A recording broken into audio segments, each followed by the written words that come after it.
கிட்டத்தட்ட 170 வருஷங்களுக்கு முன்னாடி மருத்துவர்களாலையும் ஆராய்ச்சியாளர்களாலையும் ஏன் நம்மள மாதிரி சாமானிய மனுஷங்க கூட நம்ப முடியாத அளவுக்கு ஒரு சம்பவம் நடந்தது. அதாவது என்னன்னா 1800களோட நடுப்பகுதியில ரயில்வே ரோடு அமைக்கிற வேலையில ஈடுபட்டு இருந்த ஒரு நபர் விபத்துக்குள்ளாகி அவரோட மண்டை ஓட்டுலையும் மூளையிலையும் ஓட்ட விழுந்ததுக்கு அப்புறம் இறக்காம உயிரோட இருந்திருக்காரு. அது மட்டும் இல்லாம அந்த விபத்து நடக்கிறதுக்கு முன்னாடி அவர் எந்த அளவுக்கு சுறுசுறுப்பா இருந்தாரோ விபத்துக்கு அப்புறமும் அதே அளவு சுறுசுறுப்போட வாழ்ந்திருக்காரு. இந்த நபரோட நம்ப முடியாத இந்த விபத்து நியூரோ சயின்ஸ் அதாவது நரம்பியல் அறிவியலோட போக்கையை திருப்பினதா சொல்லப்படுது. இப்படிப்பட்ட கோர விபத்துக்கு ஆளாகி சாகாம உயிரோட வாழ்ந்த அந்த அதிசய மனிதனோட பேரு பினியாஸ் கேஜ். இந்த பினியாஸ் கேஜ்ங்கிற நபர் யாரு, இவருக்கு இந்த கோர விபத்து எப்படி நடந்துச்சு, இந்த விபத்துக்கு அப்புறம் இவருக்கு என்னென்ன மாற்றங்கள் ஏற்பட்டுச்சு, கடைசியா பினியாஸ் கேஜ் எப்படி இறந்து போனாரு, இந்த மாதிரி எல்லா விஷயங்களையும் தான் இந்த வீடியோல நான் உங்ககிட்ட சொல்ல போறேன். பட் வீடியோக்குள்ள போறதுக்கு முன்னாடி நம்ம வீடியோ இப்பதான் நீங்க ஃபர்ஸ்ட் டைமா பாக்குறீங்க அப்படின்னா மறக்காம இந்த வீடியோக்கு கீழே ஒரு லைக் தட்டி விட்டுருங்க. அப்படியே நம்மளோட சேனலையும் சப்ஸ்கிரைப் பண்ணி வச்சுக்கோங்க. மறக்காம பக்கத்துல இருக்கிற பெல் ஐகானையும் பிரஸ் பண்ணி நோட்டிபிகேஷன் ஆல்னு கொடுங்க. அப்பதான் நான் போடுற வீடியோஸ் இன்னும் 4 பேருக்கு ரெக்கமெண்ட் ஆகும். அடுத்தடுத்து இன்ட்ரெஸ்டிங்கான வீடியோஸ் போடுறதுக்கு எனக்கு ரொம்ப மோட்டிவேஷனா இருக்கும். நான் என்னோட சேனல்ல போஸ்ட் பண்ற எல்லா வீடியோஸும் உங்களுக்கு நோட்டிபிகேஷன்ல வரும். சோ மறக்காம நான் இப்ப சொன்ன ஸ்டெப்ஸ் எல்லாம் கரெக்டா பண்ணிருங்க. இப்ப வாங்க வீடியோக்குள்ள போகலாம்.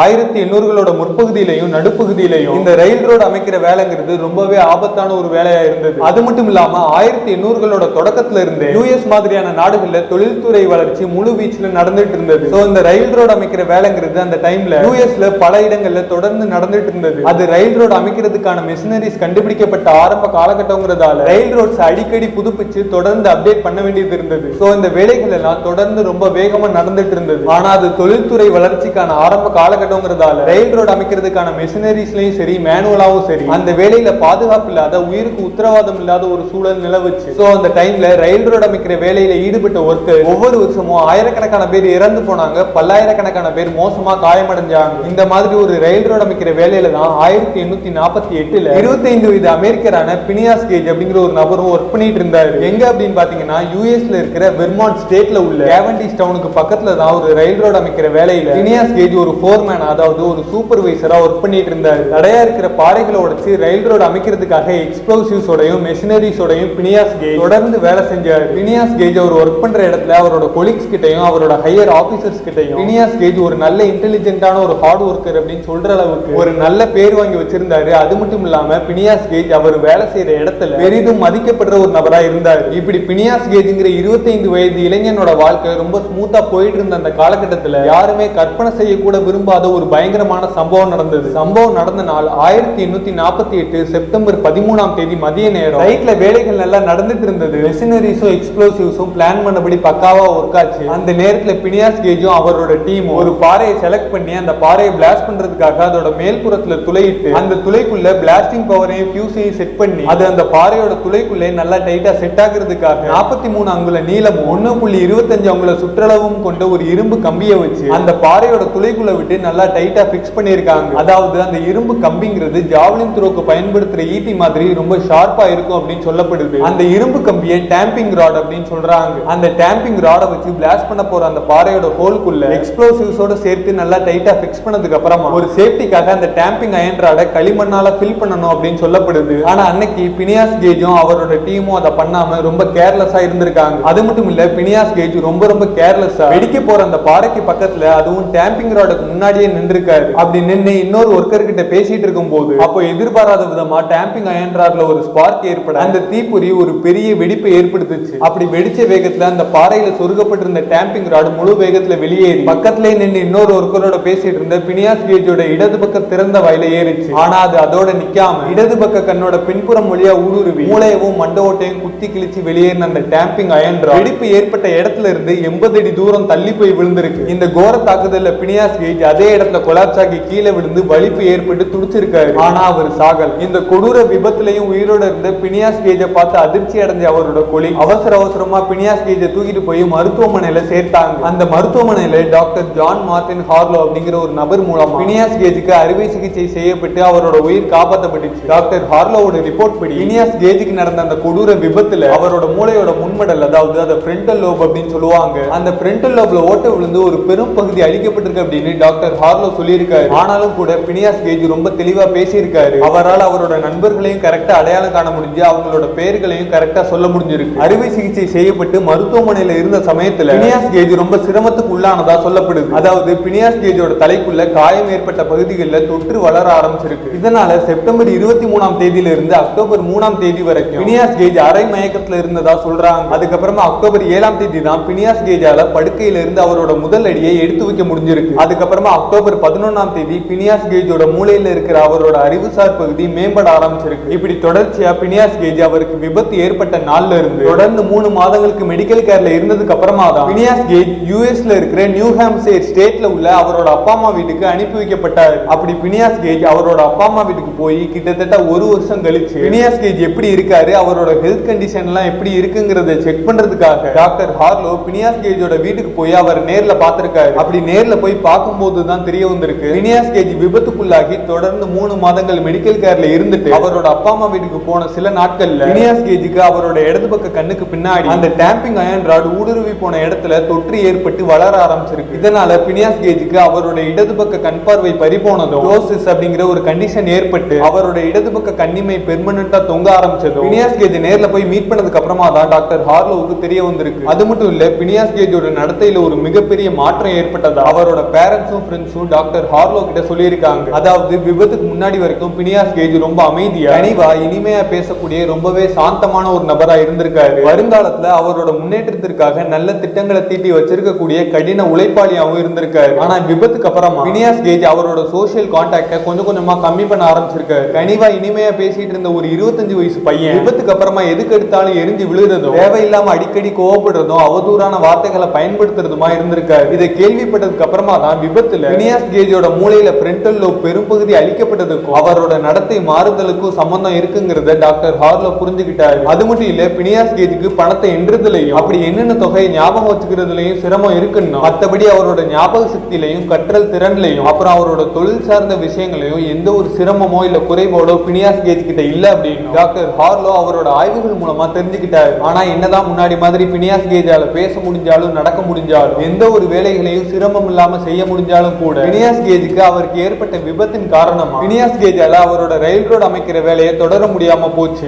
பினியாஸ் கேஜ் அவருக்கு ஏற்பட்ட நிலையில இருந்து மீண்டு வர்றதுக்காக ஒரு நல்ல வேலையை தேடிக்கணும் அப்படின்னு சொல்லிட்டு பல இடங்களுக்கு டிராவல் பண்ணாரு. யுனைடெட் ஸ்டேட்ஸோட வடகிழக்கு பகுதியான நியூ இங்கிலாந்துக்கு போனாரு. அப்புறம் யுஎஸ் ஓட நியூயார்க் ஸ்டேட்ல இருக்கிற மேன்ஹாட்டன் சிட்டியில 1841ல பர்னம்ஸ் அமெரிக்கன் மியூசியம் அப்படின்னு சொல்லப்படுற ஒரு அருங்காட்சியகம் தொடங்கப்பட்டுச்சு. அந்த அருங்காட்சியகத்துல ஒரு காட்சி பொருளா பினியாஸ் கேஜ் ஒர்க் பண்ணாரு. அப்புறம் நியூ ஹாம்ப்ஷயர் ஸ்டேட்ல ஒரு குதிரை துழுவத்திலையும் பினியாஸ் கேஜ் வேலை செஞ்சாரு. அப்புறம் சவுத் அமெரிக்கால இருக்கிற சிலிங்கிற கண்ட்ரியில 7 வருஷத்துக்கு ஸ்டேஜ் கோச் டிரைவரா ஒர்க் பண்ணிருக்காரு. இப்படி போய் ஒர்க் பண்ண எல்லா இடங்களுக்கும் பினியாஸ் கேஜ் அவரோட வாழ்க்கையவே புரட்டி போட்டு அவரோட தலையை ஓட்டையாக்குன அந்த டேம்பிங் அயன் ராடையும் அவர் கூடவே எடுத்துட்டு தான் சுத்தி இருக்காரு. கடைசியா ஒரு கட்டத்துக்கு மேல உடல்நல குறைவால 1860ல கலிபோர்னியா மாகாணத்துல இருக்கிற சான் பிரான்சிஸ்கோ சிட்டியில அவரோட அம்மாவும் மைத்துனரும் தங்கியிருந்த வீட்டுல பினியாஸ் கேஜ் தஞ்சம் புகுந்தார். அங்க நாள் போக போக பினியாஸ் கேஜுக்கு உடல் நலம் ரொம்ப மோசமாக ஆரம்பிச்சிருக்கு. அடிக்கடி வலிப்பும் ஏற்பட்டுட்டே இருந்திருக்கு. அவரோட அம்மாவும் மைத்துனரும் ஒரு மருத்துவரை கூட்டிட்டு வந்து எவ்வளவோ ட்ரீட்மெண்ட் கொடுத்து அவரை காப்பாற்ற முயற்சி பண்ணாங்க. ஆனா 1860 மே 21ஆம் தேதி ஒரு தீவிரமான வலிப்பு ஏற்பட்டு பினியாஸ் கேஜ் இறந்து போனார். பினியாஸ் கேஜோட டெட் பாடி சான் பிரான்சிஸ்கோ சிட்டியில உள்ள லோன் மவுண்டைன் சிமெட்ரியில அடக்கம் செய்யப்பட்டுச்சு. பினியாஸ் கேஜுக்கு அவர் இறக்கும் போது வெறும் 36 வயசு தான். பினியாஸ் கேஜ் இறந்து முழுசா 6 வருஷம் கழிச்சு தான், அதாவது சரியா 1867ல தான் பினியாஸ் கேஜ் இறந்த விஷயம் டாக்டர் ஹார்லோவுக்கு தெரிய வந்தது. இந்த விஷயம் தெரிய வந்த உடனே டாக்டர் ஹார்லோ பினியாஸ் கேஜோட அம்மாவை கான்டாக்ட் பண்ணாரு. எதுக்காக அப்படின்னா பினியாஸ் கேஜ் இறந்ததை பத்தி கேட்கவோ இல்ல துக்கம் விசாரிக்கவோ கிடையாது. அவருக்கு பினியாஸ் கேஜோட தலையை ஆய்வு செய்யணுங்கிற ஒரு ஆசை இருந்தது. அதனாலதான் பினியாஸ் கேஜோட அம்மாவை கான்டாக்ட் பண்ணி பினியாஸ் கேஜோட உடலை தோண்டி எடுத்து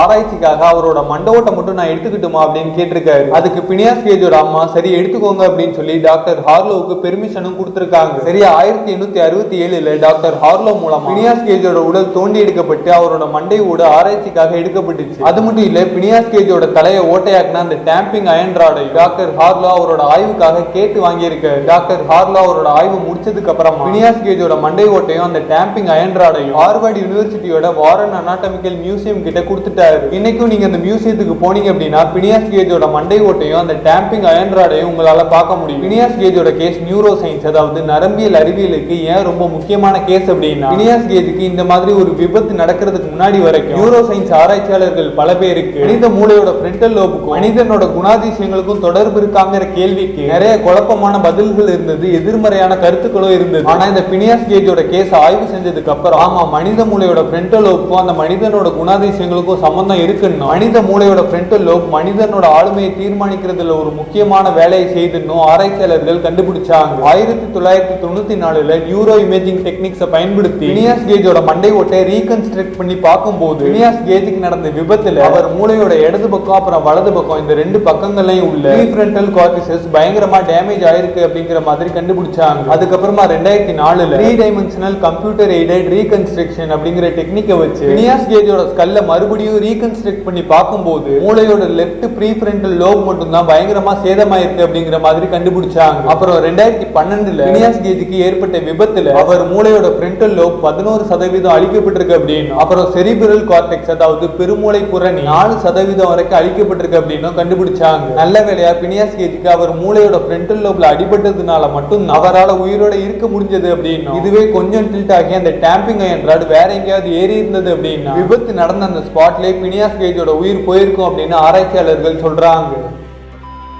நாம வீடியோவோட எண்டுக்கு வந்தாச்சு. இந்த வீடியோ உங்களுக்கு பிடிச்சிருந்ததா இல்லையாங்கிறத கமெண்ட்ல சொல்லுங்க. இந்த வீடியோ உங்களுக்கு பிடிச்சிருந்தா லைக் பண்ணுங்க, ஷேர் பண்ணுங்க, மறக்காம நம்மளோட சேனலையும் சப்ஸ்கிரைப் பண்ணி வச்சுக்கோங்க. அப்படியே பக்கத்துல இருக்கிற பெல் ஐகானையும் பிரஸ் பண்ணி நோட்டிபிகேஷன் ஆல்னு கொடுங்க. அப்பதான் நான் அடுத்தடுத்து போஸ்ட் பண்ற எல்லா வீடியோஸும் உங்களுக்கு நோட்டிபிகேஷன்ல வரும். மறுபடியும் இதே மாதிரி ஒரு இன்ட்ரெஸ்டிங்கான வீடியோல வந்து உங்களை சந்திக்கிறேன். அதுவரை உங்களிடமிருந்து விடைபெறுவது நான் உங்கள் ரகுராம்.